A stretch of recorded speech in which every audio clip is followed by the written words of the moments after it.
Olá, queridos amigos, bem-vindos ao Conhecendo o Espiritismo. Sou Evelyn Freire. Estamos juntos para dar seguimento ao nosso EAD Livro 1, o nosso estudo aprofundado da doutrina espírita. Hoje, com a nossa segunda aula, vamos estudar sobre as religiões não cristãs e vamos abordar essencialmente o hinduísmo e o budismo, entender como elas surgiram, quais os seus princípios fundamentais, para que nós possamos compreender um pouquinho mais como Deus, através de grandes emissários, vai trabalhando o aspecto religioso junto à humanidade. Por isso, eu convido você para participar desse estudo, mas eu convido você também para se inscrever no nosso canal, curtir, compartilhar e comentar os nossos vídeos. Olá, meus queridos amigos, estamos mais uma vez juntos aqui no nosso EAD Livro 1 e hoje nós vamos falar sobre as religiões não cristãs. Nós teremos uma segunda aula também abordando essa temática, mas já trazendo outras religiões. Hoje, como nós falamos no vídeo inicial, vamos falar sobre o hinduísmo e o budismo. E numa segunda aula, também abordando as religiões não cristãs, vamos abordar outras temáticas, outras religiões. Perfeito? Então, o que nós vamos, na verdade, estudar? Qual o objetivo específico da nossa aula de hoje? Vamos identificar nos mensageiros das diferentes religiões os porta-vozes de Jesus no planeta. E vamos ainda apresentar as principais características do hinduísmo e do budismo, que serão, sem sombra de dúvidas, as duas religiões que nós vamos abordar essencialmente na nossa aula de hoje.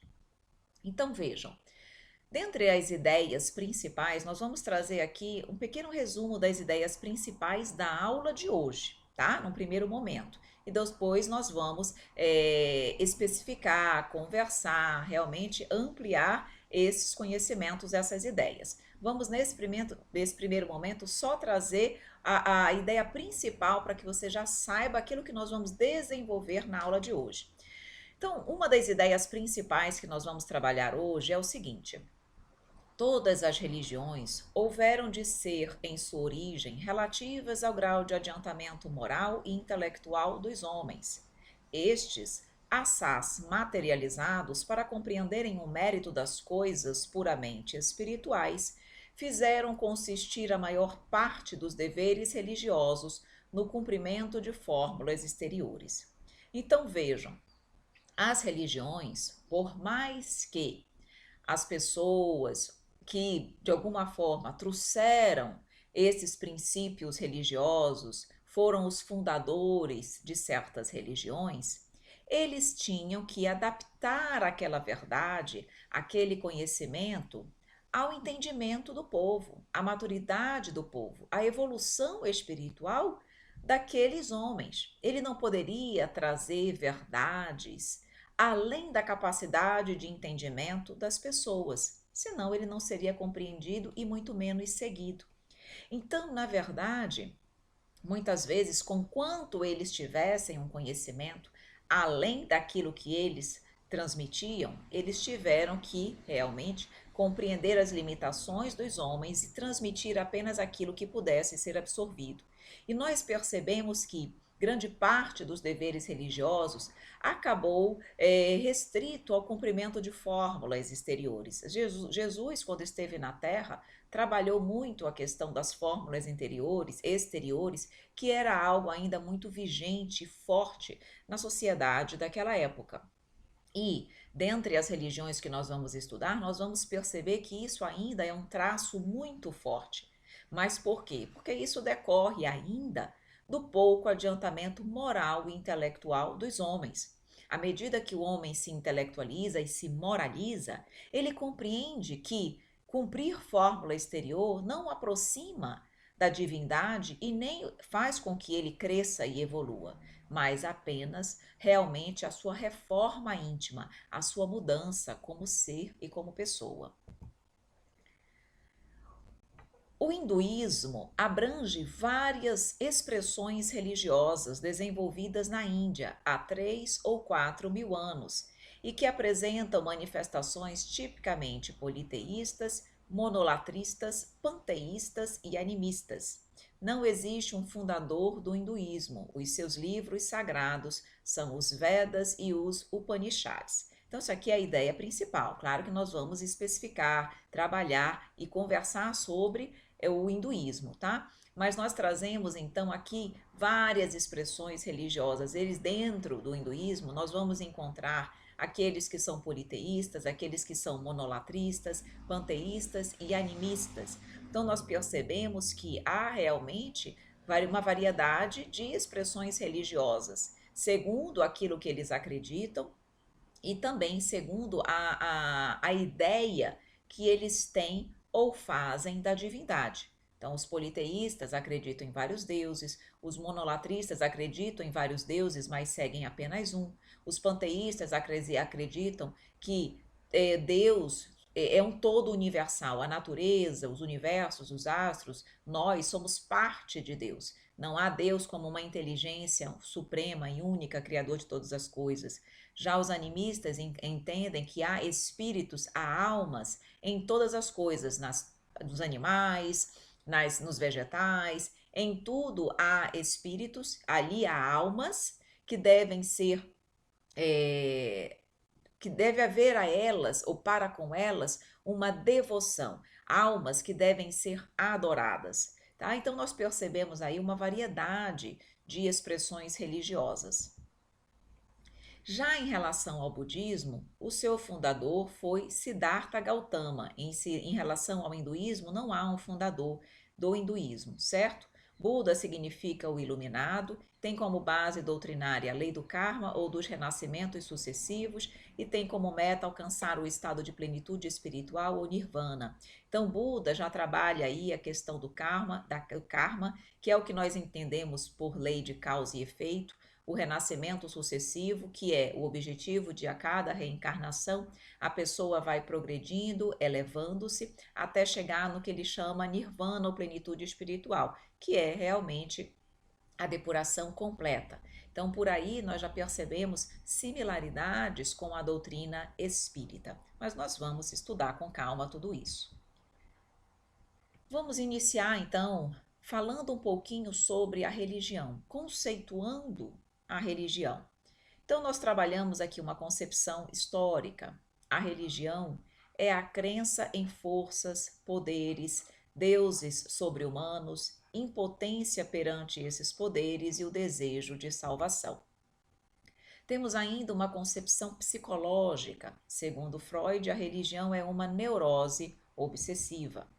Temos ainda a concepção fenomenológica. A religião está ligada ao sagrado, objeto, ou seja, que pode ser um objeto, um lugar, um tempo, um ritual, uma palavra. Então vejam que, conforme a concepção, a religião ela tem um entendimento, um aspecto diferenciado.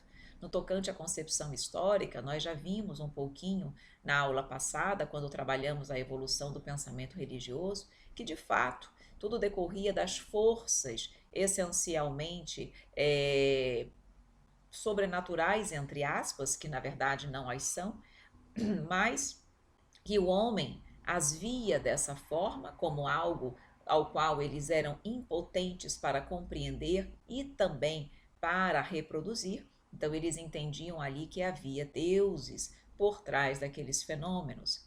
E assim também tem a concepção psicológica, como Freud traz aqui para nós, e a fenomenológica, onde a religião está ligada ao sagrado. E esse sagrado pode ser de um objeto, pode ser um lugar, um ritual, uma palavra, que de alguma forma nos liga a algo superior. Temos ainda a concepção antropológica. Para a antropologia, a experiência do terror é a origem da religião. Então, o medo, o terror, faz nascer a religião como uma forma de suprir esse medo e esse terror que eventualmente acompanham a humanidade. E para a doutrina espírita, o conceito de religião é formulado com base na origem etimológica da palavra, do latim religare, que significa religar, tornar a unir. Religião como processo de religação do homem ao divino, de onde se originou e para onde há de retornar. Então, a doutrina espírita nos mostra que nós estamos essencialmente precisando nos conectar, nos religar com Deus. E esse é o objetivo da religião, que é exatamente conectar o homem a Deus, levar o homem a Deus. Toda e qualquer religião que leve o homem até Deus, ela é benéfica, ela é importante, ela é construtiva. Claro que há diferenças entre as religiões, sim, mas quando o homem se aproxima de Deus, essencialmente, ele se depura, ele melhora, ele na realidade se espiritualiza e com isso ele cresce e evolui. A palavra religião deriva do latim religio. Cícero, na sua obra De Natura Deorum, 45 anos antes de Cristo, afirma que o termo se refere a relegere, que significa reler, sendo característico das pessoas religiosas prestarem muita atenção a tudo que se relacionava com os deuses, relendo as escrituras. Então, na verdade, ali vinha, no caso dele, religião, viria exatamente desse ato de reler as escrituras sagradas, relegere, que é exatamente o verbo reler em italiano. Leggere é o verbo ler e relegere o verbo reler. Já Lactâncio, ali no século 3 e 4 depois de Cristo, rejeita a interpretação de Cícero e afirma que o termo vem de religare, religar, que significa religar, argumentando que a religião é um laço de piedade que serve para religar os seres humanos a Deus. Então, Lactâncio já trouxe aí o entendimento que a doutrina espírita também tem de religião, no sentido de religar, de ligar o homem à divindade, de ligar o homem, o Criador, a criatura ao Criador.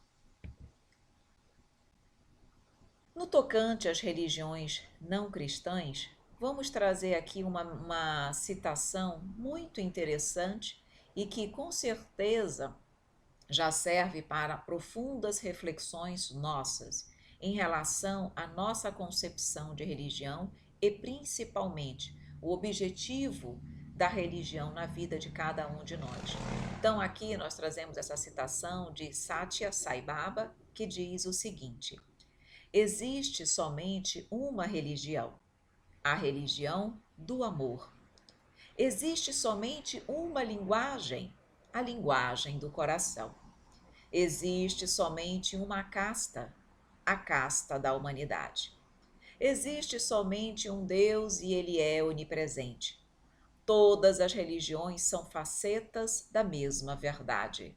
Todas as escrituras são sagradas. Todos os locais de devoção são sagrados. Todas as religiões estão procurando o único e mesmo Deus, embora elas o chamem por diferentes nomes. Que belíssima essa citação, não é verdade?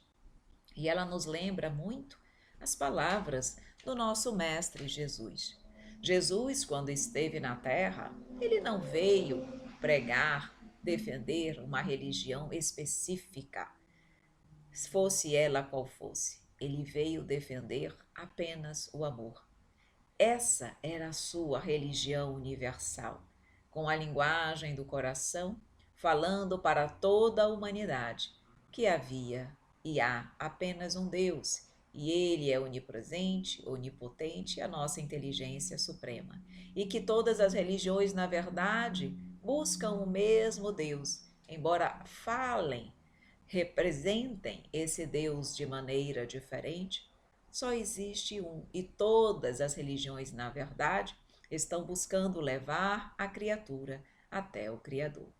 E aqui, meus queridos amigos, trazemos uma frase muito bela e que diz muito também para todos nós, de Helena Petrovna. Ela diz: todas as religiões são galhos de uma mesma árvore. Com certeza, e a árvore é sempre a do amor. Essa é a árvore que, na verdade, reúne e reunirá todas as religiões um dia. Com base nesse sentimento maior, nesse sentimento nobre, nesse sentimento que é a representação de Deus em nossas vidas, todos nós conseguiremos um dia verdadeiramente nos ver como verdadeiros irmãos. A religião, queridos amigos, é o sentimento divino que prende o homem ao Criador. As religiões são organizações dos homens, falíveis e imperfeitas como eles próprios, dignas de todo acatamento pelo sopro de inspiração superior que as faz surgir. São como gotas de orvalho celeste, misturadas com os elementos da terra em que caíram, mostrando aí que há sim a inspiração divina a embasar, a permitir, a pautar o surgimento das religiões. Todavia, elas são organizadas por homens, criaturas ainda falíveis e imperfeitas. Então, é natural que elas apresentem ainda também as suas imperfeições, compatíveis e como uma representação dos homens que as organizaram. Por isso, nos diz aí Emmanuel que as religiões são como gotas de orvalho celeste, porque acontecem e são trazidas à humanidade por planejamento, por ordem, por permissão da divindade. Mas elas são sempre misturadas com os elementos da terra em que caíram, misturadas com as nossas imperfeições. E à medida, obviamente, que o homem se depura, as religiões igualmente vão se depurar, porque essa mistura vai ficando mais fina, mais purificada, mais enobrecida. Quanto menos imperfeição houver por parte da humanidade, mais próxima da verdade serão as religiões. Forri, os compiladores dos Vedas, Confúcio, Hermes, Pitágoras, Gautama, os seguidores dos mestres da antiguidade, todos eles foram mensageiros de sabedoria que, encarnando em ambientes diversos, trouxeram ao mundo a ideia de Deus e das leis morais, a que os homens se devem submeter para a obtenção de todos os primores da evolução espiritual. Todos foram mensageiros daquele que era o Verbo do princípio, emissários da sua doutrina do amor, em afinidade com as características da civilização e dos costumes de cada povo. Cada um deles foi portador de uma expressão do amai-vos uns aos outros. Então vejam que nos diz Emmanuel sobre a importância de todos esses mestres, de todos esses grandes mensageiros e missionários que vieram à humanidade para trazendo a religião, uma religião específica para cada povo, para cada cultura, para cada consciência, para cada maturidade. Eles trouxeram sim uma expressão do amai-vos uns aos outros. Cada um deles trouxe uma expressão, uma pequena parcela da verdade, para que o homem fosse, pouco a pouco, ampliando o seu conhecimento acerca da verdade espiritual, da lei divina, da lei de Deus. E, à medida que o homem evolui, ele vai também, como nós estávamos falando, evoluindo o seu pensamento religioso, até que ele se aproxima verdadeiramente da verdade. Então vejam que, através dessa informação de Emmanuel, nós percebemos que Deus e Jesus, que é o governador da terra, esteve a todo momento trabalhando essa evolução religiosa, até que nós estivéssemos prontos, por exemplo, para o conhecimento da doutrina espírita, que já iria nos trazer mais verdades que não puderam ser ditas nem por Jesus e nem por esses grandes mestres e missionários da humanidade do passado. Mas nós estamos sempre em processo de ascensão, de crescimento e de depuração espiritual. Vamos ver um pouquinho sobre o panteísmo no Livro dos Espíritos. Por que lembrar agora e também abordar o panteísmo? Porque o panteísmo está presente no hinduísmo. Quando nós estávamos ali falando das ideias gerais, nós falamos isso. E nós vamos entender um pouquinho também sobre isso. Mas a doutrina espírita nos traz algumas informações. Kardec teve um cuidado de perguntar sobre o panteísmo. Então, Kardec pergunta lá no Livro dos Espíritos, na pergunta 14. Deus é um ser distinto ou seria, segundo a opinião de alguns, a resultante de todas as forças e de todas as inteligências do universo reunidas. E nos diz os espíritos: se fosse assim, Deus não existiria, porque seria efeito e não causa. Ele não pode ser ao mesmo tempo uma coisa e outra.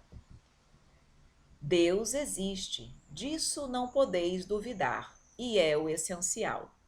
Crede-me, não vades além. Não vos percais num labirinto de onde não poderíeis sair. Isso não vos tornaria melhores, mas talvez um pouco mais orgulhosos, porque acreditaríeis saber, quando na realidade nada sabeis. Deixai, pois, de lado todos esses sistemas. Tendes muitas coisas que vos tocam mais diretamente, a começar por vós mesmos. Estudai as vossas próprias imperfeições, a fim de vos desembaraçardes delas, o que vos será mais útil do que quererdes penetrar o que é impenetrável. Então, aqui, a espiritualidade está claramente nos mostrando que Deus existe, que Deus é um ser distinto, que não é como a doutrina panteísta acredita, como se fosse um todo universal e cada um de nós fosse parte desse todo. Então ele diz aqui: não podemos duvidar que Deus existe, mas nós precisamos entender e compreender a nossa pequenez. A nossa humildade tem que se fazer presente nesse momento para que nós possamos compreender que não temos condições de ter pleno conhecimento da divindade. Nós também sabemos, e a doutrina espírita nos fala, que nos falta um sentido para que nós possamos entender a intimidade, a essência da divindade. Então, o nosso conhecimento ainda é muito limitado, mas a doutrina espírita já nos diz, os espíritos já nos ensinam que não há doutrina panteísta, que ela não é real, que na verdade Deus existe e é único. Vejam ainda na pergunta 15. Que pensar da opinião segundo a qual todos os corpos da natureza, todos os seres, todos os globos do universo seriam parte da divindade e constituiriam pelo seu conjunto a própria divindade, ou seja, que pensar da doutrina panteísta? E a espiritualidade nos ensina: não podendo fazer-se Deus, o homem quer ao menos ser uma parte de Deus. Então, viram aí também mais uma vez o reforço da espiritualidade no tocante à impossibilidade da doutrina panteísta representar a verdade no tocante ao Criador. Aqui nós trazemos um número, né, um quadro mostrando o número de adeptos por religião, para que nós possamos compreender que hoje o cristianismo ainda é o que mais se destaca na humanidade, seguido aí pelo islamismo, pelo hinduísmo e pela religião tradicional chinesa. O espiritismo também encontra-se presente nessa listagem. Claro que esses dados são mais antigos, nós trazemos aqui dados segundo esse quadro em torno de 2005. Nós já sabemos que existe um número bem maior de espíritas no mundo, mas para que nós possamos compreender que o cristianismo ainda é o maior, aquele que existe numa quantidade maior perante o mundo. Os seus adeptos realmente fazem com que o cristianismo se sobressaia em relação às outras religiões. Vamos agora, então, detalhar um pouquinho sobre o hinduísmo e posteriormente sobre o budismo. Então, o hinduísmo, palavra que significa indiano, não possui um fundador propriamente dito, nem um credo fixo. Projeta-se na história como uma religião atemporal, pela capacidade de incorporar novos pensamentos e novas práticas religiosas. Na verdade, o hinduísmo abrange várias expressões religiosas que se desenvolveram na Índia há 3 ou 4 mil anos. Então vejam que ela, exatamente quando ela tem essa capacidade de incorporar novos pensamentos, novas práticas religiosas, nós percebemos aí que ela não é uma religião muito fechada nos seus princípios. Ela é mais flexível no tocante à incorporação de novas ideias. E é exatamente por isso que nós vamos ver tantas crenças diferentes, como politeísmo, monolatria, como o panteísmo, como o animismo, exatamente em função desses novos pensamentos que eram trazidos e que de alguma forma eram incorporados ao hinduísmo. Nesse caldo religioso, enfim, de tantos pensamentos que chegavam e crenças diferentes, encontramos manifestações tipicamente politeístas, monolatristas, panteístas e animistas. O que é o monolatrismo? No monolatrismo, encontramos práticas religiosas situadas entre o politeísmo, que acredita em vários deuses e segue vários deuses, e o monoteísmo, que acredita em um único Deus e segue um único Deus. Por quê? Porque no caso do monolatrismo, adora-se um único Deus, que é considerado para aquela pessoa o mais importante, mas não há negação da existência de outros deuses. Então, isso difere do monoteísmo, porque o monoteísmo acredita que só existe um Deus. Já no monolatrista, não. Acredita que existem vários, mas há um mais importante e é aquele seguido, considerado por aquela pessoa. O panteísmo, que nós já vimos ali no tocante às considerações de O Livro dos Espíritos, tem como princípio a crença de que todas as coisas e seres são uma partícula de Deus, um pedacinho de Deus. O animismo ensina que os elementos da natureza são animados por espíritos que devam ser cultuados. Então, é como se houvesse nas plantas um espírito que precisa ser adorado, nas pedras, nos animais. Por isso, há adoração por esses objetos. Não é o objeto em si que está sendo cultuado e adorado, mas os espíritos que, em tese, habitam esses seres animados. Perfeito? As diferentes formas de expressão do hinduísmo atual abrangem uma variedade de cultos e rituais, existindo em comum a aceitação do sistema de castas, dos princípios do karma e a adoração da vaca como um animal sagrado. O regime de castas define a existência de 4 classes sociais básicas, ou varna, que significa cor. Inicialmente, os sacerdotes, ou brahmanes. 2. Os guerreiros. 3. Os agricultores, comerciantes e artesãos. 4. Os servos, que são considerados os párias da sociedade. Essa classificação deu origem a especificações tão detalhadas que, surpreendentemente, no início do século XX existiam cerca de 3.000 castas. E uma coisa interessante em relação ao hinduísmo é que, e nós vamos estudar isso, eles têm uma ideia da religiosidade, do divino muito grande, tá? Mas as castas que eles estabeleceram mostra ali ainda uma discriminação, uma falta de igualdade, de isonomia, desse olhar de igualdade para com o próximo.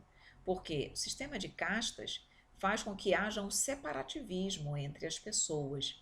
Então, eles ali, embora acreditem na divindade, embora acreditem na importância do homem se espiritualizar, eles, ao mesmo tempo, eles ainda pecam, se é que eu posso utilizar essa terminologia, no tocante à humanidade, à fraternidade, à lei de igualdade, no sentido de que todos nós possamos nos ver como verdadeiros irmãos, porque a partir do momento que eles separam as pessoas em castas e que essas castas não se misturam, há ali a ideia de superioridade das primeiras em relação às últimas, que é exatamente algo que a doutrina espírita trabalha de uma forma bem diferente, no sentido de mostrar que todos nós somos iguais. As organizações hindus são de origem anterior à própria civilização egípcia e antecederam de muito os agrupamentos israelitas, de onde sairiam mais tarde personalidades notáveis como Abraão e Moisés. As almas exiladas naquela parte do Oriente muito haviam recebido da misericórdia do Cristo, de cuja palavra de amor e de cuja figura luminosa guardaram as mais comovedoras recordações, traduzidas na beleza dos Vedas e dos Upanishads. Foram elas as primeiras vozes da filosofia e da religião no mundo terrestre, como provindo de uma raça de profetas, de mestres e iniciados, em cujas tradições iam beber a verdade dos homens, iam beber a verdade os homens e os povos do porvir. Vejam aí Emmanuel no livro A Caminho da Luz, trazendo essas observações sobre o hinduísmo. Então, no livro A Caminho da Luz, nós temos ali a confirmação de que o povo hindu decorre de almas, espíritos exilados do sistema de Capela, dos capelinos. Na verdade, essa estrela, nós sabemos, teve muitos espíritos que de lá saíram, foram encaminhados, recambiados para o planeta Terra. E no próprio livro A Caminho da Luz, eu sempre comento sobre isso, 4 raças se originaram dos capelinos. O hinduísmo foi uma delas, mas os israelitas também, os egípcios e os indo-europeus. Então foram as 4 raças que, na verdade, surgiram a partir dos capelinos que reencarnaram, que exilados de Capela, reencarnaram no planeta Terra. E os hindus, eles tinham já esse conhecimento. Quando ele diz aqui, haviam muito recebido da misericórdia do Cristo, da sua palavra de amor. Então, eles tinham essa crença na divindade muito forte. Por isso foram eles que trouxeram inicialmente a filosofia e a religião no mundo terrestre. Dentro deles, ali, então, havia raça de profetas, de mestres, de iniciados, mostrando para nós que eram pessoas, eram espíritos com um conhecimento maior acerca das verdades espirituais. Exatamente por isso eles estavam aptos a trazer a religião para o mundo terreno. Há pontos concordantes entre as diferentes seitas hindus, como é natural. Entretanto, as discordâncias são maiores em razão da natureza de cada tipo de interpretação religiosa: politeísta, monolatrista, anímica, panteísta ou monoteísta. Em geral, as manifestações religiosas hinduístas têm como base o livro sagrado Veda ou Vedas. A palavra significa saber ou conhecimento. Trata-se de uma sabedoria transmitida de forma oral, cujas raízes remontam de 1500 a 1000 anos antes de Cristo. E eles falavam, né? Está ouvido, está escrito. Vejam que interessante. As discordâncias acabam sendo muitas porque ali, na realidade, havia várias interpretações religiosas. Então, cada interpretação, claro, trazia um ponto de vista diferente, embora todas fossem e se considerassem parte do hinduísmo. Então, o Vedas, que é esse livro sagrado, significa saber ou conhecimento.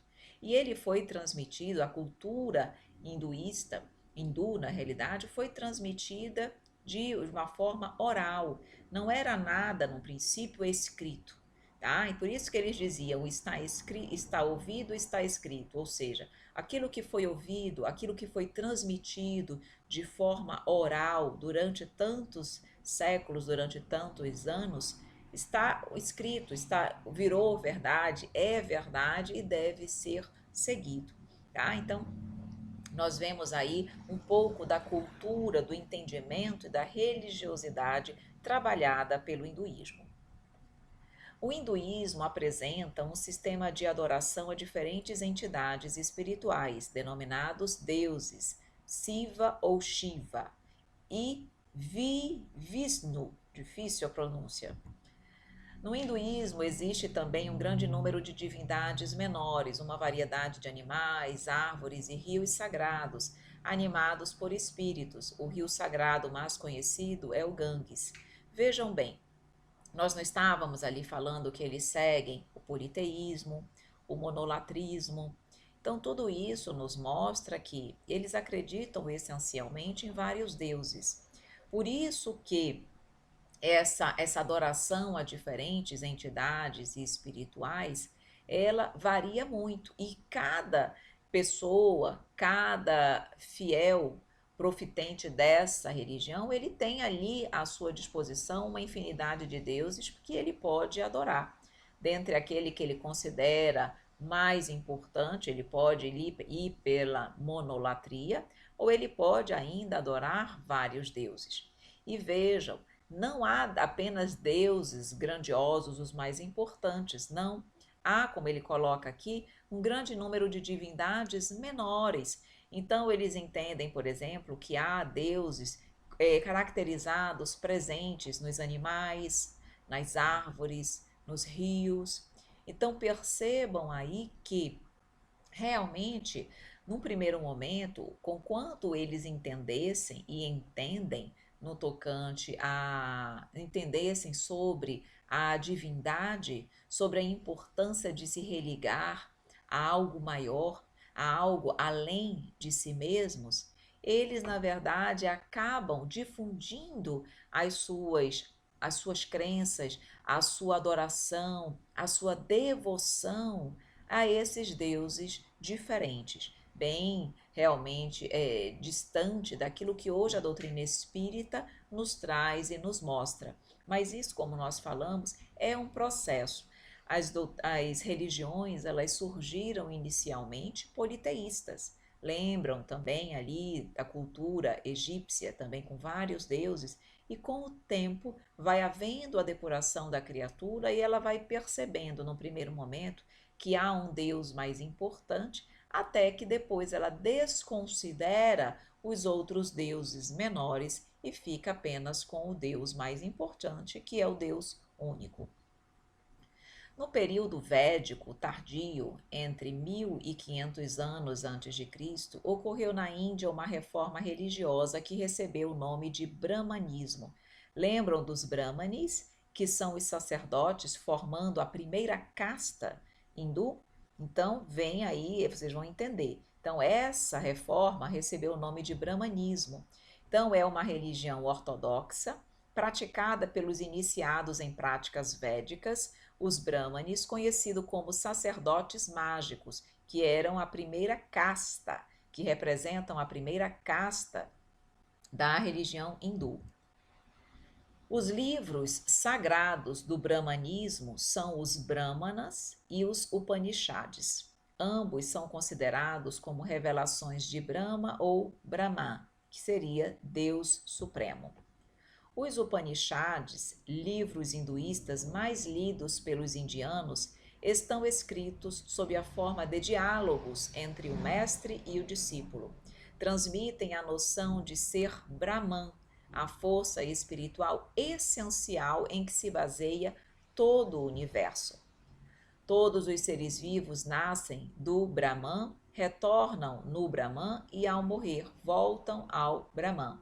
O karma é um conceito-chave da filosofia religiosa dos Upanishads, que, considerando o homem como um ser imortal, pode renascer numa casta mais alta, mais baixa ou também habitar o corpo de um animal. Os Upanishads trazem, segundo a interpretação hindu, a síntese da moral universal. Então vejam aí que os Upanishads, eles, através desses diálogos entre o mestre e o discípulo, eles vão trazendo a ideia para nós aqui da imortalidade da alma. Quando eles dizem que o homem é um ser imortal, que renasce, pode renascer numa casta mais alta ou mais baixa, está mostrando o que aí? Que na verdade, de uma certa forma, todos nós estamos tendo a oportunidade de, através dessas várias situações reencarnatórias, aprender, crescer, evoluir. Percebam que, a partir do momento que eu posso nascer numa casta mais alta ou mais baixa, de uma certa forma já vai mostrando ao homem que não há por que haver diferença entre as pessoas. Se hoje eu estou numa casta alta e amanhã numa casta baixa. E é isso que é interessante em relação ao hindu, ao povo hindu, que conquanto eles entendam desta forma, conquanto eles percebam que nós somos seres imortais e que nós estamos temporariamente numa casta ou em outra, eles, de uma certa forma, são tão rigorosos no tocante à diferenciação entre as castas, no sentido de separá-las e de achar que uma é melhor do que a outra. Interessante que eles são mais perspicazes e evoluídos em relação ao reconhecimento da imortalidade da alma, mas ao mesmo tempo há uma postura ainda imperfeita, ainda discriminatória, mais limitada no tocante às castas. É como se eles entendessem que, embora o espírito seja imortal, naquela reencarnação ele está numa condição baixa e assim ele deve seguir, sem que exista essa possibilidade de mudança ou de ascensão durante a reencarnação. E eles também entendem que o ser imortal pode habitar o corpo de um animal. E isso também não é considerado possível pela doutrina espírita, porque nós sabemos que a partir do momento que o espírito é criado, ele passa a reencarnar no reino hominal. O princípio espiritual que estagiou nos reinos inferiores da criação, ele sim habitou o reino animal. Mas depois que ele adentra no reino hominal, ele não pode retornar para o reino animal, porque haveria aí uma regressão da sua evolução. E segundo a doutrina espírita, isso não é possível. Por quê? Porque nós evoluímos sempre. O processo é sempre de ascensão e não de regressão, tá? Então, o fato de os hindus acreditarem que o espírito pode habitar o corpo de um animal, é o que nós chamamos de metempsicose. Perfeito? Hare Krishna, ou mais apropriadamente, Sociedade Internacional para a Consciência de Krishna, é uma cultura monoteísta hindu, oriunda da tradição védica e que tem por base os ensinamentos do Guru Krishna. Participam dos serviços nos templos e realizam suas práticas, yoga da devoção, em casa, ou se dedicam inteiramente ao serviço de devoção à suprema personalidade de Deus, que é Krishna, levando uma vida monástica. Krishna é um nome de Deus e significa o todo atraente em sânscrito. Então nós já percebemos aí que o Hare Krishna, ele é um desdobramento do hinduísmo. Então, eles, como nós colocamos aqui, ele é uma cultura monoteísta, acredita no único Deus, que é Krishna, chamado todo atraente. As suas práticas são feitas muitas vezes em casa, através da yoga, da devoção, e essa devoção, como ele chama aqui, a suprema personalidade de Deus. Os seus membros do Hare Krishna não podem consumir álcool, fumar ou usar outras drogas, seguindo uma dieta lacto-vegetariana. Dedicam-se ao estudo das escrituras védicas e à entoação de mantras. Os mantras são considerados sons transcendentais, cantados repetidamente como auxílio à meditação e autorrealização. Durante o canto, podem manifestar estados de êxtase transcendental que resultarão na libertação da alma do corpo. Vejam aqui que interessante no tocante à conduta das pessoas, dos seguidores do Hare Krishna. Então eles têm uma vida ali de limitações no tocante à bebida, ao consumo de álcool, fumo, drogas e também na parte da alimentação. Então, eles levam ali, tem uma conduta nesse aspecto bem leve, bem rigorosa, bem cuidadosa. Estudam as escrituras védicas e interessante no tocante aos mantras, que eles cantam. Muitas pessoas não, algumas pessoas já me perguntaram o que que a doutrina espírita fala sobre os mantras, que se não seria ali uma prática exterior, se seria benéfico ou não. Por que que perguntam isso? Porque muitas vezes na doutrina espírita nós falamos que tudo é pensamento, que nós precisamos trabalhar o nosso pensamento com ideias positivas e repetir aquilo cotidianamente, para que nós possamos verdadeiramente internalizar aquela ideia positiva, aquele conceito e dali haver um processo de mudança, de depuração, de dissipação, de exclusão de ideias negativas com a assimilação de ideias mais positivas. Então se pergunta, será que não haveria aí um mantra? Será que a doutrina espírita não estaria aí defendendo uma prática exterior, um mantra? Então vejam bem, tudo aqui é uma questão de análise, de bom senso. Nós não estamos dizendo e defendendo a realização desse mantra como uma prática exterior. Não.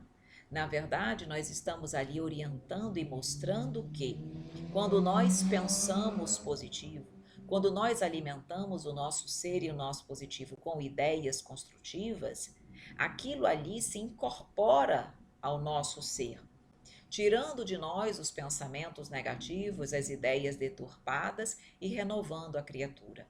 Eu posso entender isso como um mantra? E de uma certa forma posso, porque é um pensamento repetitivo que me ajuda nesse estado de depuração, de libertação das ideias infelizes. Mas nós não estamos aqui a defender uma prática exterior pura e simplesmente. Nem é uma prática exterior. É apenas o quê? Uma depuração dos nossos pensamentos. Se eu quero e eu entendo isso como mantra, tudo bem, entenda dessa forma. Mas a questão é, não veja no mantra, se é que você entende como tal, uma prática exterior. Veja como uma renovação das suas ideias, dos seus pensamentos, uma sintonia, uma busca por uma sintonia mais elevada, que vai resultar, sim, na sua melhora como espírito e como pessoa. Posteriormente à reforma bramânica, surgiram dois movimentos religiosos por volta do século VI a.C., opostos ao brahmanismo, que foi o janaísmo, mantido circunscrito à Índia e que persiste nos dias atuais, e o budismo, que se difundiu pela Ásia. Essas duas manifestações religiosas são semelhantes em algumas coisas. Por exemplo, repudiam o ritual indicado pelo brahmanismo, são indiferentes às tradições védicas e às suas divindades. São contrárias também ao regime de castas. Seus fundadores apresentam-se como homens comuns, não aceitando como a reencarnação de qualquer divindade. O janaísmo admite a ideia da transmigração das almas, tendo como primeira proposta moral não fazer o mal a qualquer ser vivo. Então, nós já estamos aqui iniciando a análise também do budismo, que é a outra religião que nós vamos trabalhar na aula de hoje. E aí vejam, já foi um desdobramento da própria reforma bramânica. Então, quando houve, posteriormente tinha o hinduísmo, aí houve a reforma, surgiu-se o brahmanismo, os Upanishads, e depois, com outras reformas posteriores, nasceram o janaísmo e o budismo. Então, o budismo já é contrário ao regime de castas. Vejam aí que aquela diferença entre as pessoas já está sendo trabalhada pelo budismo, levando a ideia da igualdade e da harmonia entre os povos. A transmigração das almas é o seguinte, não é aceita a transmigração das almas pela doutrina espírita. A transmigração das almas é como se um espírito que esteja habitando um corpo, ele pode mudar de corpo, ele pode sair daquele corpo e habitar um segundo corpo, tá? Durante a sua existência física. Então, a transmigração das almas é a mudança dos espíritos, das almas, de um corpo para outro. E a doutrina espírita, ela é contrária a essa tese, porque ela diz que aqui na atual existência material, da forma como nós estamos aqui, uma vez ligado um espírito a um corpo, ele só pode dele se desligar completamente com o desencarne. Então não é possível ele deixar de habitar um corpo para habitar um outro corpo. A partir do momento que há a ligação da alma com o corpo material, essa ligação só finda com o desencarne.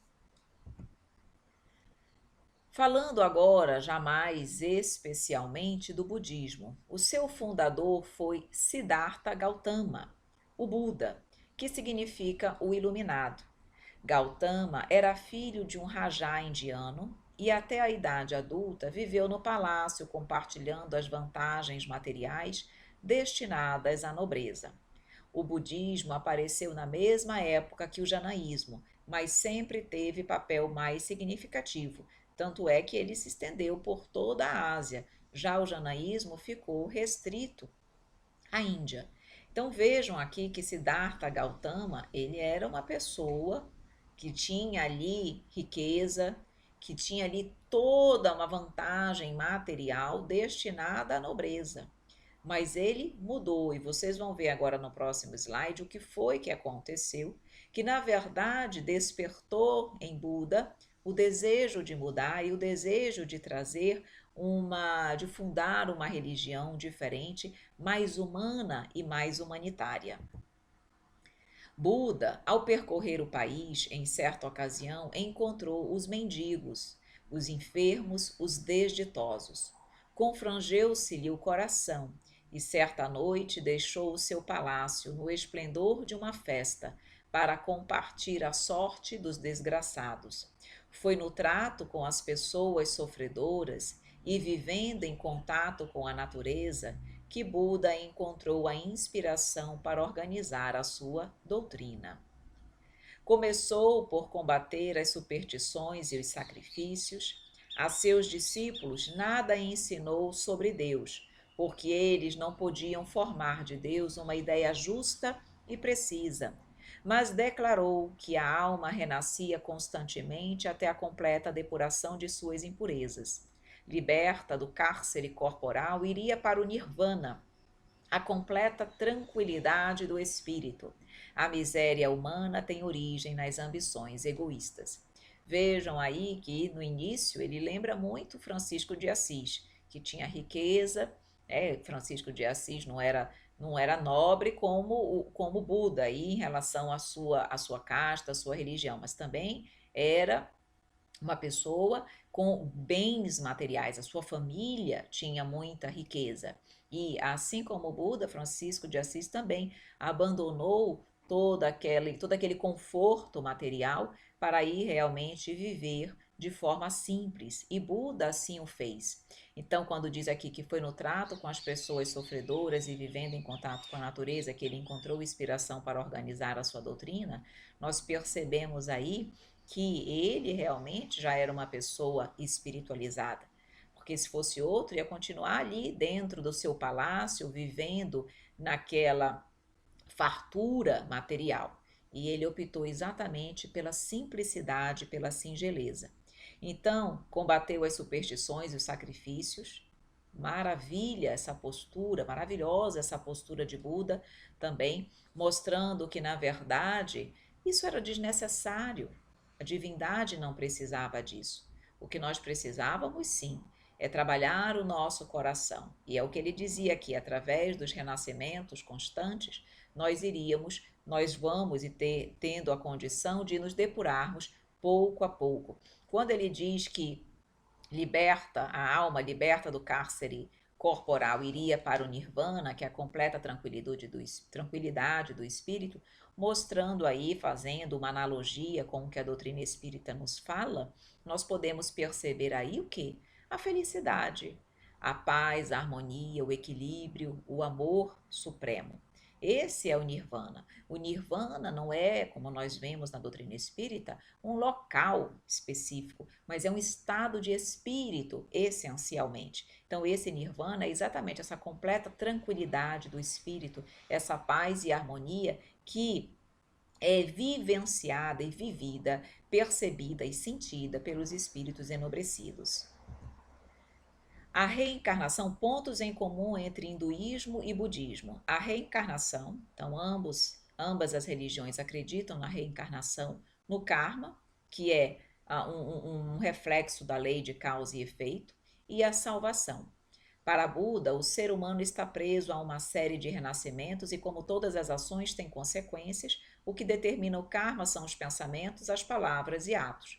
Ou seja, a depender dos nossos pensamentos, das nossas ações, daquilo que nós fazemos, as nossas ações terão consequências na reencarnação que nós estamos, que é a lei de causa e efeito.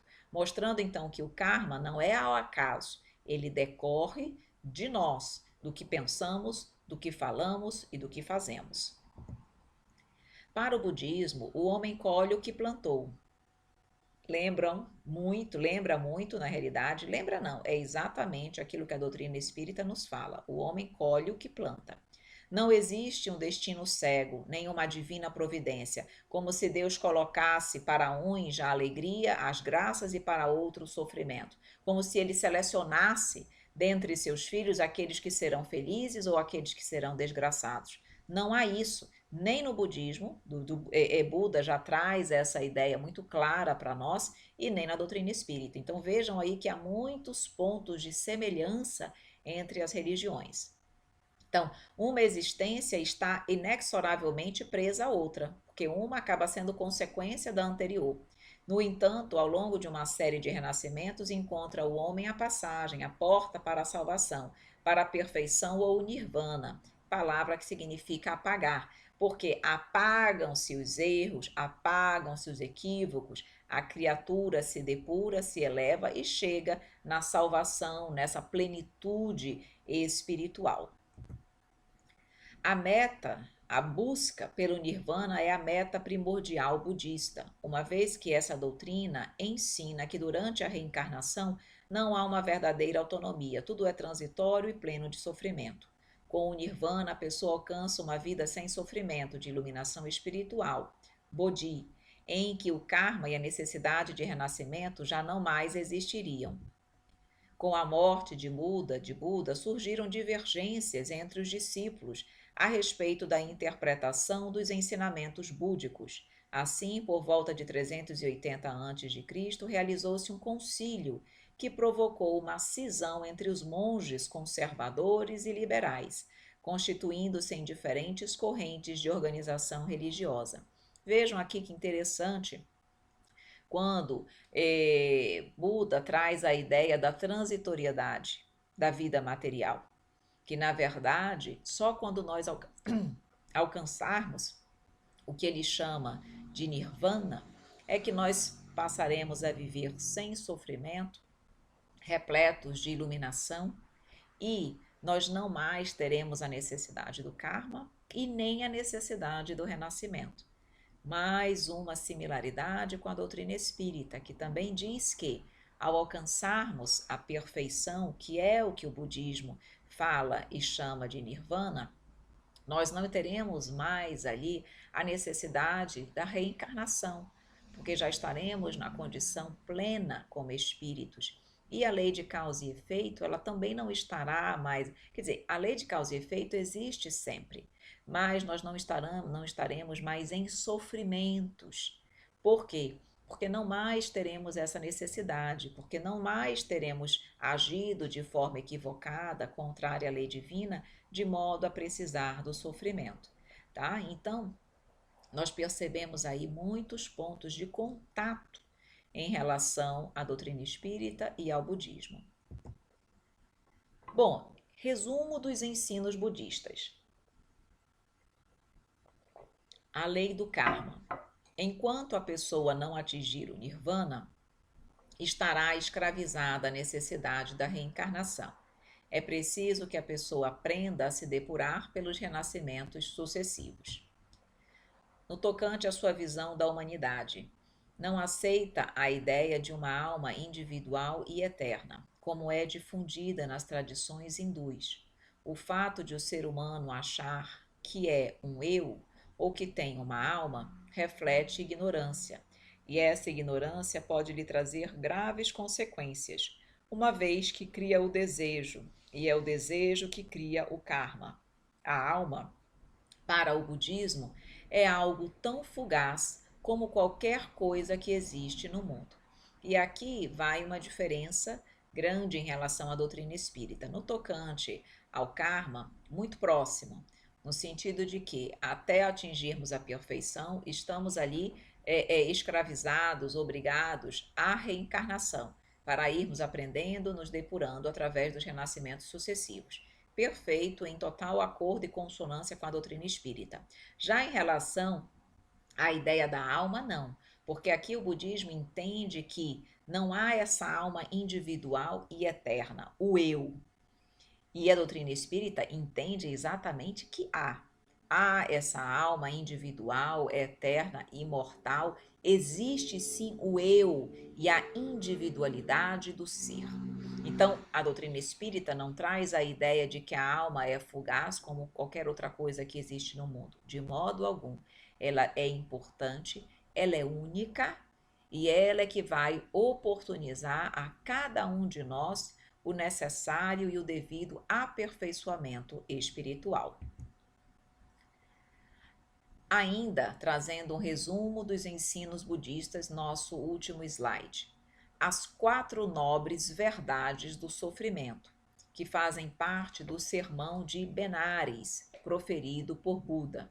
As quatro nobres verdades são: tudo é sofrimento, a causa do sofrimento é o desejo, o sofrimento cessa quando cessa o desejo, e só assim se segue o caminho das 8 vias. Que 8 vias seriam essas?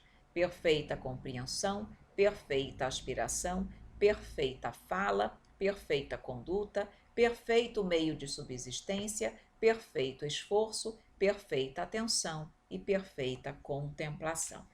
Então, para Buda, para que nós alcancemos as 8 vias, que é o Nirvana, as 8 vias, elas, na verdade, sintetizam, o Nirvana, na verdade, pode ser sintetizado nessas 8 vias, só será alcançado se nós compreendermos que tudo é sofrimento, enquanto o homem tem desejos, porque esse desejo leva o homem ao sofrimento. Então, quando ele para de desejar, de querer as coisas, ele para de sofrer e consegue alcançar o nirvana, que é essa perfeita compreensão de tudo, essa plenitude. Tá? Então, isso aqui nós estamos resumindo os ensinos budistas para cada um de nós, para que nós possamos compreender aquilo que nós dissemos lá no início dos nossos slides.